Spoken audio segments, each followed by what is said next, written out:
انسان بنایا.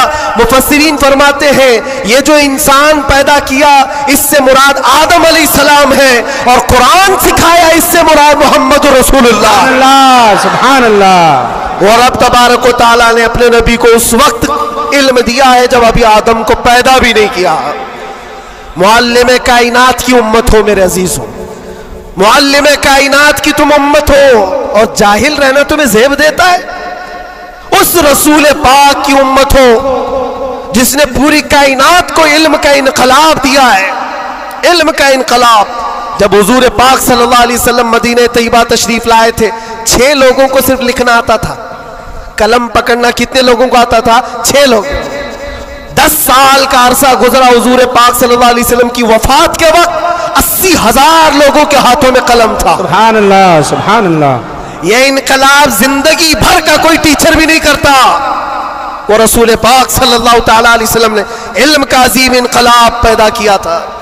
اور اس رسول کی امت اگر جاہل ہو تو کیسے زیب دیتا ہے. اسی لیے میں نے دیکھا ہے بہت ساری جگہوں پر بڑی بڑی تحریکیں چلتی ہیں, لیکن رسول پاک صلی اللہ تعالیٰ علیہ وسلم کا سچا جانشین, ان کی آل و اولاد کا یہ سچا جانشین مارارا متحرہ کا اور خانوادہ برکات کا چشم و چراغ اعلان کرتا ہے آدھی روٹی کھائیں گے اور بچوں کو. سبحان اللہ. یہ صرف مارارا کا اعلان نہیں, یہ رسول پاک کا مشن ہے. یہ انقلاب ہے جو نبی پاک صلی اللہ تعالیٰ علیہ وسلم کا لایا ہوا. اگر تم جاہل رہو گے, بے نور رہو گے, جاہل آدمی حلال و حرام میں تمیز نہیں کر سکتا.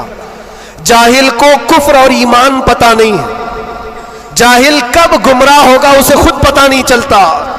اس لیے میرے عزیزوں, علم کے بغیر اسلام بھی نہیں ہے. علم کے بغیر اسلام نہیں. آپ کو پتہ ہے دور جہالت کہا جاتا ہے اسلام سے پہلے والے دور کو, اور دور اسلام, اسلام کے بعد. اسلام اور جہالت تو اپوزٹ چیزیں, یہ کبھی ایک جگہ آ نہیں سکتی. آج امت کے اندر ہم دیکھ رہے ہیں کچھ لوگوں کو میں نے دیکھا اندر, جن سے پوچھا گیا پہلا کلمہ کیا ہے تو آئیں ٹائیں کر رہے ہیں, نہیں پتا ہے. تمہارے نبی کون, یہ بھی نہیں پتا. ہم تو اس خوش فہمی میں چل رہے ہیں جمعہ میں بھیڑ ہے, جلسوں میں بھیڑ ہے, سب کی ٹوپی ہے, سب کو آتا ہوگا. کھنگالو تو کلمہ بھی نہیں آ رہا ہے. یوں ہی یہ مصیبتیں نہیں آ رہی ہیں میرے عزیز, یوں ہی ہم کو ڈرایا اور دھمکایا نہیں جا رہا ہے. تمہارے اندر علم کی دولت ہو تو تم اپنے رب تبارک و تعالیٰ کی ذات پر یقین کامل کے ساتھ جیو گے. آج دلم الیقین کے ساتھ جو جیتے وہ جہالت کی وجہ ہے, جہالت ہے. اور جو جس طرح ہانکنا چاہے آج ہانک رہا ہے تمہیں.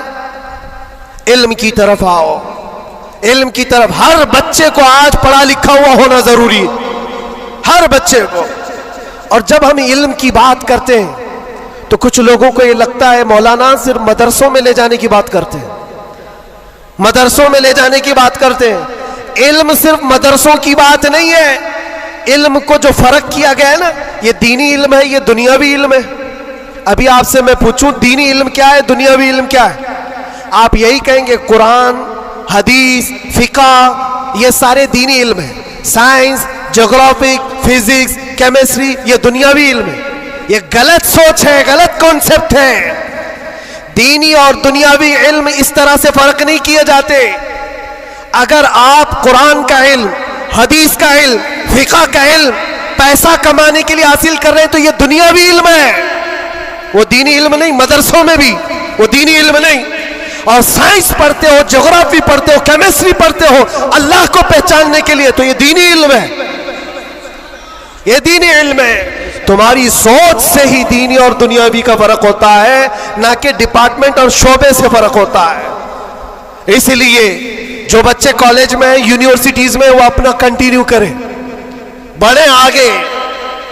تم جس فیلڈ میں جانا چاہتے ہو, میڈیکل میں, انجینئرنگ میں, لا میں, جس چیز میں بھی جانا چاہتے ہو, نیت صرف یہ ہو جو قرآن نے فرمایا اقرأ بسم ربک الذی خلق, پڑھو وہی جو تمہارے رب کے نام سے. سبحان اللہ. وہ علم جو اللہ سے دور کرتا ہے وہ بڑا سا بڑا عالم ہو کر کے بھی وہ گمراہ ہے. اور وہ علم جو اللہ سے قریب کرتا ہے وہی علم نور ہے، وہی علم نور ہے۔ امام غزالی رحمۃ اللہ تعالی علیہ فرماتے صرف یہ مت سمجھو کہ میں علم کی بات کر رہا ہوں تو علم آنے کے بعد ٹوپی جبہ کپا بڑا عالم نظر آنا چاہیے، نہیں۔ علم جب کسی کے پاس آتا ہے تو سب سے پہلے اخلاق لاتا ہے۔ سچا علم اگر کسی کے اندر آئے اخلاق لاتا ہے، پھر وہ اللہ تعالیٰ کی ذات پر یقین لاتا ہے، کیونکہ قرآن کہتا ہے انما یخشی اللہ من عبادہ العلماء، علم والے ہی اللہ سے زیادہ ڈرتے ہیں۔ امام غزالی فرماتے ہیں وہ عالم جو اپنے علم کو اس لیے استعمال کرتا ہے کہ دنیا میں کچھ پیسے مل جائیں اور سیٹھوں کے پاس جاتا ہے، مالداروں کی جیب پر نظر رکھتا ہے، فرماتے وہ اس مکھی سے زیادہ غلیظ ہے جو پخانے پہ بیٹھتی ہے۔ بلکہ وہ کہتے ہیں وہ عورت جو اپنا جسم بیچتی ہے اس سے بھی زیادہ یہ غلیظ ہے، کیونکہ وہ جسم بیچتی ہے اور یہ ایمان بیچتا ہے۔ علم جو سچا علم آتا ہے وہ اخلاق اور توکل لے آتا ہے۔ اس لیے آپ سے میں یہ کہنا چاہتا ہوں کہ علم کا مطلب صرف دوڑ بھاگ یہ نہیں ہے، کوئی بھی کالج مل جائے، کوئی بھی یونیورسٹی مل جائے، کوئی بھی مدرسہ مل جائے، تمہارا ٹارگٹ یہ ہونا چاہیے وہ علم مجھے ملے جو مجھے میرے رب کی پہچان دلائے، مجھے میرے رب کی پہچان دلائے۔ اور جب اللہ رب العزت کے نام سے کوئی شروع کرتا ہے میرے عزیزوں بڑے بڑے انقلابات آتے ہیں، بڑے بڑے انقلابات آتے ہیں۔ یہ آج دنیا چھپا چھپا کر رکھ رہی ہے، ہمارے دامن میں علماء کی کمی نہیں رہی اسلام میں کبھی، یہ تو جاہل آج ہوئی ہماری قوم، ورنہ دنیا کو کیا نہیں دیا ہے علماء اسلام نے۔ آپ کو پتا ہے یہ سب جو اٹھائے ہوئے کیمرے ہیں یہ کس کی دین ہے؟ سب سے پہلے ابن الہیثم نے یہ کیمرے کی ایجاد کی تھی اور اس کی تھیوری بھی بنائی تھی اپنی آنکھوں کے لینس سے۔ دنیا کو اڑنے کا طریقہ دینے والا عباس بن فراز سب سے پہلے پلین بننے سے بھی پہلے اڑ کر کے ایک مینارے سے پیراشوٹ کا تصور دینے والا، ایکس رے کا تصور دینے والا عالم اسلام ہے۔ خوارزمی نے گھڑی کا تصور دیا ہے، الجبرا اسلامی علماء نے تمہارے سامنے رکھا ہے۔ آج جو یہ ہند سے لکھے جاتے ہیں 1 2 3 یہ عادات کہاں سے آئے؟ اسلامی علماء نے اس کو ایجاد کی، ایجادات کی ایک لمبی فہرست ہے۔ آج بھی کیلیفورنیا یونیورسٹی کے اندر، امریکہ کے اندر طب میں، میڈیکل میں اور بچوں کی سرجری پر جو لکھی گئی سب سے پہلی کتاب ابو علی سینا کی ہے۔ القانون آج بھی رکھی ہوئی ہے، پوری دنیا کو سرجری سکھانے والے، پوری دنیا کو میڈیکل لائن میں لانے والے اسلامی علماء ہیں۔ بچوں کے امراض پر سب سے پہلی لکھی جانے والی کتاب علماء اسلام کی ہے۔ کون سا میدان ہے جس میں میرے نبی کے غلاموں نے بازی نہیں ماری ہے؟ سب جگہ ہے، بس بات آ کر کے یہاں رکتی ہے جس کو اقبال نے کیا سچے الفاظ میں کہا ہے، ان کے جو ہم غلام تھے خلق کے پیشوا رہے۔ سبحان اللہ۔ خلاصہ یہی ہے، ان کے جو ہم غلام تھے خلق کے پیشوا رہے، ان سے پھرے جہاں پھرا پھرائی کمی وقار میں۔ یہ ڈور جو کٹی ہے تمہاری یا دھیمی ہوئی ہے، یہاں سے عزتوں میں کمی آئی ہے۔ پڑھنا لکھنا تم نے بند کر دیا، نہ ادھر کے نہ ادھر کے۔ میرے عزیزوں نہ مدرسوں کا علم رہ گیا، نہ اسکول کالج کا علم رہ گیا۔ یہ تو اسلام کا تقاضا نہیں ہے، اسلام نہیں چاہتا ہے۔ اس لیے آج کی اس کانفرنس کے ذریعے سے یہ تعلیمی بیداری کانفرنس ہے، میں اویئرنس لانا چاہتا ہوں۔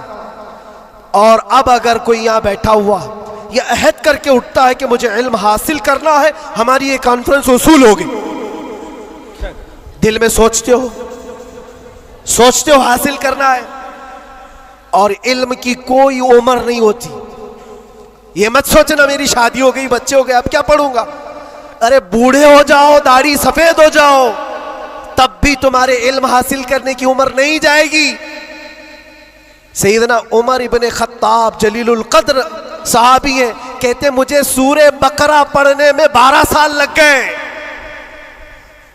تم چاہتے ہو جمعہ 8 دن کے اندر قرآن بھی ختم ہو جانا چاہیے؟